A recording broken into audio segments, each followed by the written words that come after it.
बड' लेटेस्ट आपडेटआव बयखौबो बरायबाय। दिनैनि रादाबखौ फरायदों आं प्रमद खाख्लारि। गिबि निउस दङ। बावैसो क'क्राझार जिल्लानि दलमारायाव हिंसायारि जाथाय नुजाथिनायखौ बिटिआरनि गाहाय प्रमद बर' बिथाङा दुखु मोननाय फोरमायदों। क'क्राझार जिल्लानि दलमारायाव मुस्लिमफोरनि मस्जिदाव थानाय भेन्टिलेसन आरो दैनि टेपखौ हरनि समाव सिनाय मोनै दुथांफोरा बुफाय बुसि खालामलांदों।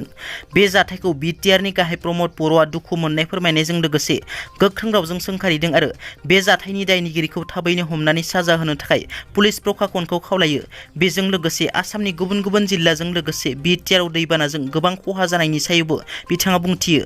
दैबानाजों जिउ खहा जानाय नखरनो 1 लाख रां अनसुंथाइ होगोन होनना, लोगोसेनो दैबानाजों खहा जानाय रिपर्टखौ मिरु आरो आसाम सरकारनो दैथायहरनाय जागोन होनना।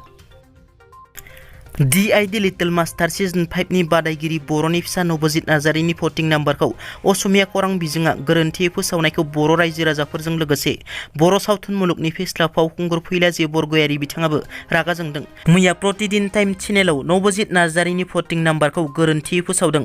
बिनि सायाव फैला बिथाङा फेसबुक पस्टनि गेजेरजों बिथाङा लिरोदि डक्टर भुपेन हाजरिका बिथाङा बुंदोंमोन दि असमिया जर्नालिस्टआ बुहुमनि बयनिख्रुइबो गाज्रिसिन जर्नालिस्ट होनना। थांनाय 19 जुन बेलासिनि 3:30 समनिफ्रायनो गोमाना थानाय उदालगुरि जिल्ला खैराबारिनि बालाबारि अरेंपारा गामिनि बसन्त बर'नि फिसाज्ला खैराबारि UN एकाडेमिनि थाखो 4 नि फरायसुला नयन बर'नि गोथै देहाखौ दिनै बोखांनो मोनबाय। दिनै फुंबिलियाव खाथिनि दैसानि दैयाव गोजावना थानाय थासारियाव नयन बर'नि गोथै देहाखौ मोननाय जायो। आसामनि बयनिख्रुइबो धोनिसिन इउटिउबार मुस्ताफिजुर रेहमाननि हेंथायै सासे सिख्लाया एफआइआर थिसनो। नामि दामि न', गारि धोन सम्पति गोनां गवालपारा जिल्लानि फाइटि मिउजिक कम्पानिनि बिगोमा मुस्ताफिजुर रेहमाननि हेंथायै सासे सिख्लाया गावखौ मोजां मोनथारनानै देहायारि सोमोन्दो लाखिनायनि उनाव गारनायनि अजद होनानै गवालपारा पुलिस थानायाव एफआइआर थिसनो। मुस्ताफिजुर रेहमाना गिबियाव मोजां मोननाय, बिनि उनाव देहायारि सोमोन्दो आरो उनाव बुथारनो हुमखि होनायनि सिख्लानि अजद। सिख्लाया फोरमायनाय बादिब्ला थांनाय बोसोरनि सेप्तेम्बर दाननिफ्रायनो देहायारि सोमोन्दो लाखिबोदोंमोन मुस्ताफिजुर रेहमाना। सिख्लाया हाबानि खोथा बुंब्ला सिख्लाखौ बुथारनो हुमखि होदोंमोन होनना सिख्लाया फोरमायो। बेराफारसेथिं मुस्ताफिजुर रेहमाना सिख्लानि अजद होनायखौ नंखाय होनना फोरमायो, मानोना गाव हाबा जाखानाय होनना।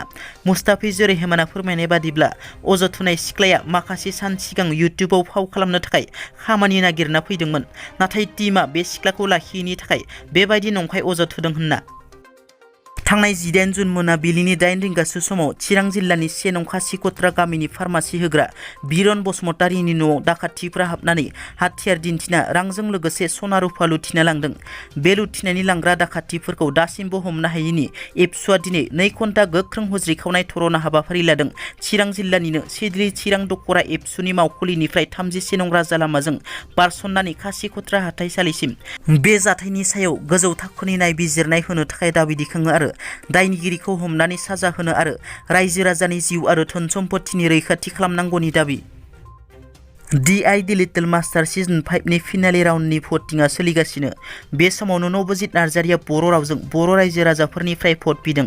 रायखांनो गोनांदि बिथांनो जुदि दासिमबो सोरबाफोर भट होआखैब्ला 9152915246 नाम्बाराव कल हरनानै भट होनो हागोन आरो बे भटिं लाइनआ फैगौ 23 जुननि फुंनि 9 रिंगासिम खुला थागोन। खुलुमबाय रायजोफोर, नोंथांमोना आंखौ फाइनालिस्ट खालामनो कारणे आंनि अननाय आरो खुलुमनाय बाहरबाय। आरोबाव आंखौ विनार खालामनो कारणे सबबो एसे खस्थ खालामना आंखौ गोबां भट हो रायजोफोर, जाहाथे आं विनार जाना हारिनि आरो हादोरनि नाम लाखिनो हायो। सो प्लिज 9152915246 नाम्बाराव मिस कल होना आंखौ देरहासार खालाम। Thank you. जय बर' हारिनि।